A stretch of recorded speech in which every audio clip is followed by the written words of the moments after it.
అందరికీ నమస్తే అండి.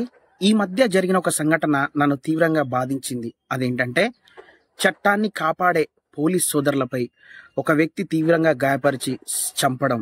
అది కూడా అరణ్యంలో కాదండి, సమాజంలో మిట్ట మధ్యాహ్నం అందరూ చూస్తుండగానే దాడి చేసి చంపడం తీవ్ర మనోవేదనకు గురిచేసింది. చట్టాన్ని కాపాడే పోలీస్ వ్యవస్థపై దాడి జరగడం నిజంగా బాధకరం. మనము ఎన్నోసార్లు ఆపదలో ఫోన్ చేస్తే మరి పోలీసులు వచ్చి నష్టాలు జరగకుండా మరి కాపాడే పోలీసులపై దాడి జరుగుతున్నప్పుడు మరి ఏ ఒక్క మనిషి చూస్తూ కూడా పట్టించుకోపోవడం, వారిని కాపాడలేకపోవడం నిజంగా ఈ మధ్య సిపి గారు ప్రెస్ మీట్ పెట్టి తను చెప్పిన విషయం ఏంటంటే అక్కడ ఎస్ఐ గారు అక్కడ చూస్తూ గుమిగున్న జనాన్ని బట్టి ఎంత రిక్వెస్ట్ చేసినా ఏ ఒక్కరు రాలేదంట. తన మొబైల్లలో వీడియోలు తీస్తూ ఫోటోలు తీస్తూ ఆనందించారే తప్ప ఏ ఒక్కరు కూడా రాలేదని, అలాగే హాస్పిటల్ తీసుకెళ్దామని చెప్పి ఆటో సోదరులను రిక్వెస్ట్ చేసినా కూడా ఏ ఒక వ్యక్తి స్పందించలేదని చెప్పి సిపి గారు తన వేదనను వ్యక్తపరిచారు.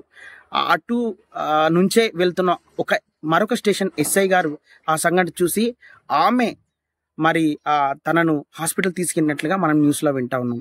చూడండి, ఈ సంఘటన ద్వారా మనం నేర్చుకోవాల్సిన విషయం ఏంటంటే ఈరోజు సాంకేతిక పరిజ్ఞానం రోజు రోజుకు వృద్ధి చెందింది. మరి దానితో పాటు మానవతా విలువలు మరి నేర్చుకోవాల్సిన అవసరం మనకు కూడా ఉంది. ఏంటంటే సాంకేతిక పరిజ్ఞానాన్ని నేర్పించడానికి ఎన్నో ఇన్స్టిట్యూట్స్ మనకు సమాజంలో ఉన్నాయి. కానీ ఒక వ్యక్తికి మానవతా విలువలు, నైతిక బాధ్యత, ఎదుటి వ్యక్తిని గౌరవించడం, ప్రేమించడం అని బోధించే సంస్థలు ఎక్కడైనా ఉన్నాయా? ఉంటే వాటి పనితీరేంటి? నిజంగా మనం చూసినట్లయితే మానవతా విలువలు నేర్పించడానికి కొన్ని ఇన్స్టిట్యూట్స్ ఉన్నాయి. కానీ వారు చెప్పేది ఏంటంటే ఫైనాన్షియల్గా సపోర్ట్ లేక అవి కూడా మూతపడుతున్నాయి. మరి నేను ఈ విషయాన్ని బట్టి గౌరవ కేంద్ర ప్రభుత్వాలను నేను విజ్ఞప్తి చేస్తా ఉన్నా. చిన్నప్పుడు ఎయిడ్స్ అలాగే కలరా, మలేరియా వ్యాధుల పట్ల ఎన్నో అవగాహన కార్యక్రమాలు ప్రభుత్వాలు చేపట్టే విధంగా ఉండేవి. మరి ఈ మోడర్న్ యుగంలో హ్యూమన్ వాల్యూస్ నేర్పించే ఆలోచన మీకెందుకు రావట్లేదు? ఈ కాలంలో ఖచ్చితంగా గ్రామీణ ప్రాంతాల్లో యువత ముఖ్యంగా డ్రగ్స్ అలాగే మిగతా వాటి పట్ల మరి మీరు అవగాహన పెంచుతున్నారు. మరి అలాగే హ్యూమన్ వాల్యూస్ పట్ల మీరు గ్రామీణ ప్రాంతాల్లో నైతిక బాధ్యత, మానవతా విలువలు అలాగే వారి బాధ్యతలు మీరు నేర్పించాల్సిన అవసరం ఖచ్చితంగా ఉంది.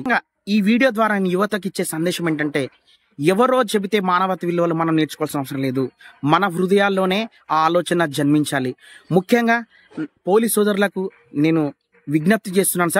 సార్ మీ పైన ఉన్న ప్రేమతో నేను ఒక చిన్న నా విన్నపాన్ని తెలియజేసుకుంటున్నాను. మీ పైన సమాజంలో ఒక చిన్న మచ్చ ఉంది సార్. అదేంటంటే ఆర్థికంగా బలంగా ఉన్న వారికి మీరు న్యాయం చేస్తారు, పేదవాడికి న్యాయం చేయరనే అపోహ సమాజంలో ఉంది.